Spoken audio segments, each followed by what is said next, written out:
کیا کبھی ایسا ہوا ہے کہ تم رات کے سناٹے میں خاموش بیٹھے ہو، دل بوجھل ہو، آنکھیں نم ہو اور الفاظ ساتھ نہ دے رہے ہوں؟ کیا کبھی ایسا لگا ہے کہ دنیا میں کوئی نہیں جو تمہیں سمجھے؟ اگر ہاں تو ذرا رک جاؤ اور خود سے یہ سوال کرو، کیا تمہارا دل ٹوٹا ہے؟ تو کیا تم نے اللہ کو پکارا؟ دل کا ٹوٹنا کوئی کمزوری نہیں ہوتا، یہ اس بات کی علامت ہے کہ تمہارا دل زندہ ہے۔ جو دل محسوس نہیں کرتا وہ ٹوٹتا بھی نہیں۔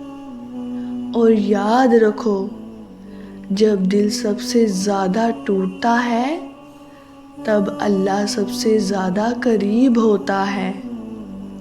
ہم لوگ اکثر انسانوں سے امید باندھ لیتے ہیں، ان کے وعدوں پر یقین کر لیتے ہیں، اور جب وہ وعدے ٹوٹتے ہیں تو ہمارا دل بھی بکھر جاتا ہے۔ لیکن ہم یہ بھول جاتے ہیں کہ اللہ کبھی وعدہ خلافی نہیں کرتا۔ جب تمہارا دل ٹوٹے اور آنسو خود بخود بہنے لگے تو وہ لمحہ ضائع مت کرنا، وہ لمحہ دعا کا ہوتا ہے، کیونکہ آنسوؤں کے ساتھ مانگی گئی دعا سیدھی عرش تک پہنچتی ہے۔ اللہ تمہارے الفاظ نہیں دیکھتا، وہ تمہارا دل دیکھتا ہے۔ تم بس اتنا کہہ دو، یا اللہ میں ٹوٹ گیا ہوں، بس یہی کافی ہے۔ یاد رکھو، اللہ نے کبھی کسی ٹوٹے ہوئے دل کو خالی ہاتھ نہیں لوٹایا۔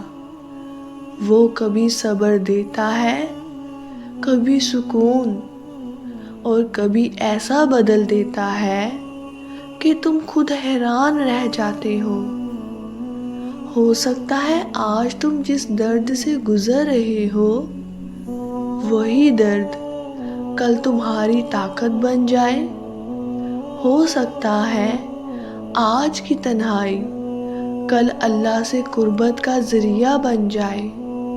اگر آج تمہارا دل ٹوٹا ہوا ہے تو مایوس مت ہو، اللہ تمہاری خاموشی بھی سنتا ہے، تمہارے آنسو بھی گنتا ہے اور تمہارا درد بھی جانتا ہے۔ بس ایک کام کرو، انسانوں سے امید کم اور اللہ سے امید بے حساب رکھو، کیونکہ جو اللہ کو پکار لیتا ہے وہ کبھی اکیلا نہیں رہتا۔